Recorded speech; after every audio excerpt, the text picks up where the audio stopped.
My name is John, and for 7 years, something has followed me from a hunting trip I went on. So for some background, I loved hunting ever since I was a child. At 10, I first went hunting with my father, and I've hunted all my life.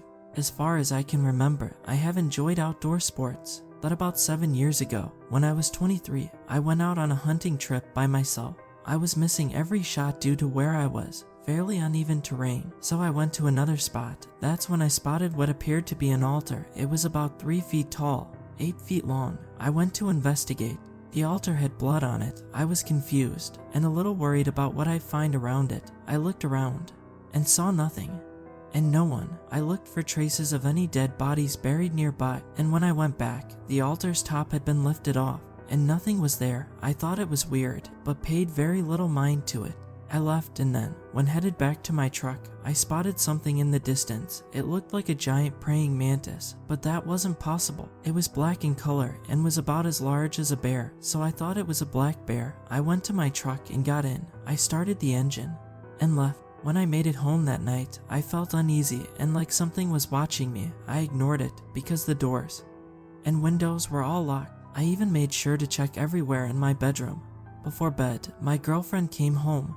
That night, she had been on a vacation with her family. I welcomed her home, and she asked me with horror in her voice, "What is that?" She pointed behind me. There was nothing there. She had a history of schizophrenia. However, she always took her medication. Surely she did not forget it, did she? I played this off as a schizophrenic episode, so I told her to calm down, and that nothing was there. I brought her to the bedroom and went to sleep. About 2 days later is when things really ramped up.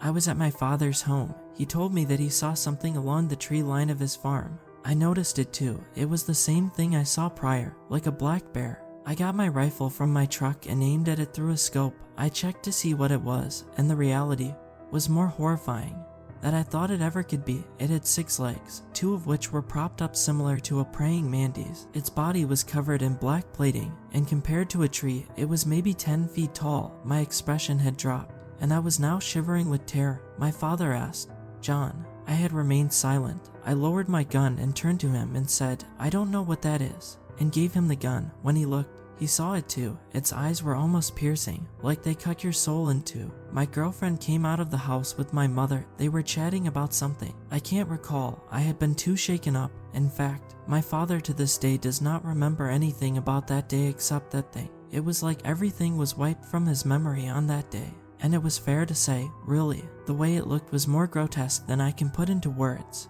And later in the night, my father suffered a heart attack. The fear that was prior in the day overworked his heart, and it was still beating in anxiety, I'd imagine, so he had a heart attack. My mother was worried for him, and I did not tell her what I thought caused it. I never told her it, nor will I. My father was released 2 weeks later. Since then, I had been having encounters with it on my property. I even fired a few rounds at it. Contrary to what you'd think, it did nothing to it, so I began buying progressively higher power guns. On night 9, my girlfriend, we can call her Sarah, awoke and screamed. When I woke up, that thing was jumping out of our bedroom window. I got up and grabbed the rifle I keep in our room and aimed at it as it was scurrying off. Then it crossed the street into a cornfield. I could not see it to get a clear shot, so I aimed and fired once. Of course, it did nothing to it. I was starting to get angry, thinking, why won't it do anything to this thing? How tough is it? I was absolutely horrified. This was the first time I had experienced true terror. I felt powerless. If this thing wanted, it could kill me at any moment. So, I prepared a trap.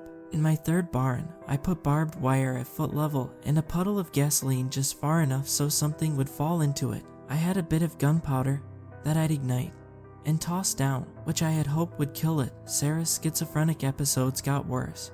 She forgot to take her medication more often. At the time, I didn't know it was that thing boosting our anxieties. Sarah broke down one morning, even going as far as to injure herself. I had to send her to the hospital for stitches, and at this point, I was tired, and I was going to slaughter it in any way I knew how. So, I lured it out and put my plan into effect. It gone off without a hitch until the end. It exited the flaming wreck. That was my third barn. This thing was extremely angry now. It released some sort of sound, which made me fall to my knees vomit. After I got up, I ran to my truck, got in, and started it. It pursued me while I drove away, and it was keeping pace until my truck hit 110 miles per hour. I was too busy looking in the rear view mirror to notice the turn coming up. I looked back and then turned. At 112 miles per hour, I crashed my truck. It flipped too many times for me to count. I unbuckled my seatbelt and fell down onto the roof. I crawled out, slowly blacking out. The last thing I saw was that thing doing the equivalent of laughing, like a taunt. I fell unconscious and woke up in the hospital later. I looked around, of course in a daze. A nurse said something. I could not make it out, but it was something along the lines of, "You had a pretty bad wreck, but you're okay now." I was focused on if Sarah was okay. I was clearly high on this painkiller they were giving me, so I couldn't do much. The day after I was released from the hospital, Sarah was already back home, and I went there. Sarah was in the bathroom. When I arrived, showering, I walked to the living room and laid down, exhausted, more mentally than physically. When Sarah finished showering and put on new clothes, she told me to come up to our room. I did so, and she pointed out amongst the trees. That thing was watching us. Later in life, I called it the stalker, for it stalking us. I grabbed my strongest rifle and then went outside. By the time I made it outside, it was gone. Every day since then, it had been doing the same, until last year, around my birthday. Sarah and I were freshly married, and we had moved from Montana to Kansas to get away from it. Only 2 weeks later, it showed up, and on every third day, it began to show up. After studying it for 2 weeks, I had realized I was cursed. I began to use holy items as weapons against it, although I had no faith at the time, so it was fairly useless against it. So I went to a priest. He told me, "Give it up to God, and you will be freed." So I did that. The last time I had ever seen it, it was absolutely furious. It attacked me, pinning me to the ground and clawing at me. I had to cover my head and vital organs. It shredded up my right hand and broke my left forearm. It chewed up one of my feet as well. I'm glad I taught Sarah how to shoot though. She shot it in the back of the head in the place with thinnest armor, knocking it down and hitting it into a small daze. I got up and Sarah assisted me in walking away. It jumped at me, but it faded into darkness. To this day, I attribute what we did to the work of God, and I am now proudly a preacher to this day. We have not seen it again.